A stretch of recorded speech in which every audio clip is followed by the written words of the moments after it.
Christine Persichetti. Bishop Robert Brennan is making some changes for the future. He's announced the appointment of 4 regional Episcopal vicars. Each will be responsible for their own territory within the diocese: Brooklyn East and West and Queens East and West. Currents News' Jessica Easthope has more on what this decision means. For the last decade, the Diocese of Brooklyn has been split into 2 boroughs, Brooklyn and Queens. But now each of the boroughs will be split in half, creating 4 regions, Brooklyn West and Brooklyn East, and Queens West and Queens East. Each region consists of a group of deaneries, which in turn are made up of a group of parishes. Those 4 regions will be led by Episcopal vicars. It's a restructuring Bishop Robert Brennan said will better serve both the parishes and the diocese.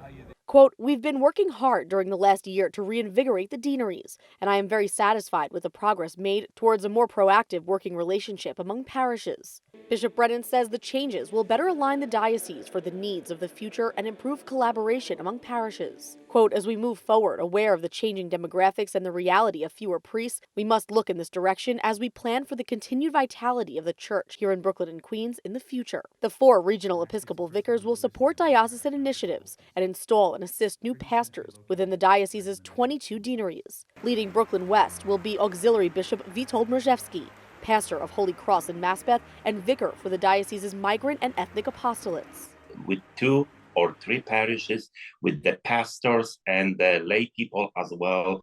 So I think it's be very fruitful to listen and to walk with them.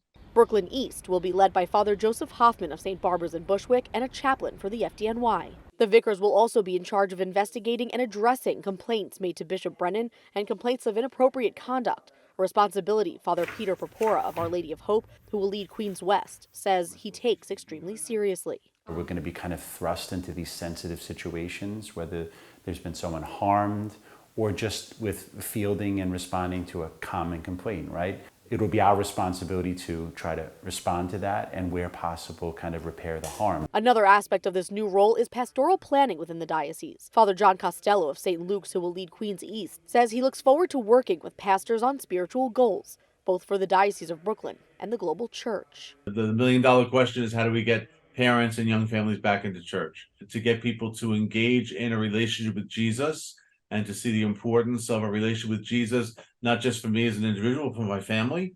That's one of the key messages that we've got to bring out to people, that Jesus makes a difference in our lives. The new regional Episcopal vicars will attend deanery meetings and meet individually with the deans in their vicariate a minimum of 4 times a year. Jessica Easthope, Currents News. The current territorial vicars are Bishop Witold Mierzejewski for Queens and Auxiliary Bishop Neil Tiedemann for Brooklyn. Bishop Tiedemann turned 75 this year and submitted his retirement to Pope Francis as required under canon law. The 4 new appointments of regional Episcopal vicars will become effective when Pope Francis accepts Bishop Tiedemann's resignation. To read more about the new vicars and to see the fully detailed maps of the new territories, be sure to pick up a copy of the tablet at your local church this weekend. You can get all future editions sent straight to your mailbox by subscribing online at thetablet.org. Bishop Brennan is celebrating Independence Day early this year. He kicked off the Freedom festivities by marching down Sunset Park's 5th Avenue for Brooklyn's 116th annual parade Sunday.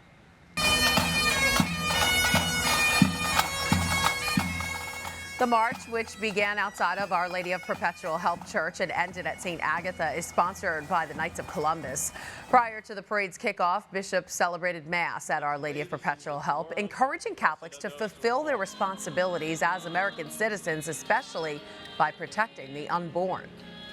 Our faith, our encounter with Jesus Christ, and our mission as apostles does not run counter to our responsibility as citizens, but rather it forms us and encourages us to exercise those very responsibilities all the more, promoting legislation that respects human dignity, that is grounded in the truth.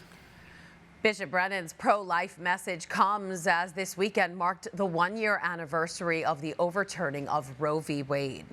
Pro-lifers celebrated that win for the unborn in the nation's capital Saturday with a national Celebrate Life rally. Hundreds gathered on the steps of the Lincoln Memorial to celebrate the anniversary, as well as honor past pro-life heroes and unite to protect the unborn. The event was also live streamed with some 2,000 people tuning in. A recent report by the Catholic charity Aid to the Church in Need says 62% of the world's population is living in countries that violate religious freedom. The document, called the Religious Freedom in the World report, was released on the first day of Religious Freedom Week, a time when the U.S. bishops invite Catholics to pray for greater religious liberty both in the U.S. and around the world. The report also found Africa and Asia were the areas of greatest suffering and persecution for Christians. A more than 400-year-old church has risen from the waters in Mexico. The church of the disappeared town of San Juan Quechula was flooded in 1966 with the construction of a hydroelectric dam. In recent years, tourists have been able to see the upper part of the church, but for the first time in years, thanks to intense heat and drought, visitors could see it in its entirety. The church was built in the 16th century by Dominican friars and was dedicated to the Apostle James the Greater. It was abandoned in 1776 due to a series of plagues that affected the surrounding communities. Be sure to tune in this week on Currents News for a parish story you won't want to miss. A church building, many said, didn't match the vibrancy of the parish. The people were warm and very welcoming. I'd never felt the building represented that. So this artist at St. Thomas Aquinas set out to change that. I definitely feel like it's a lot more homey and warmer. How Christopher Spinelli makes up the pulse of the parish. Wednesday on Currents News. Do you know someone who is the pulse of their parish? Email us their story at newstips@desalesmedia.org, or you can call our 24-hour number 718-517-3122. And that is this Currents News Update. I'm Christine Persichetti. Thank you for joining us because we are putting your faith in the news. Hope to see you again next time.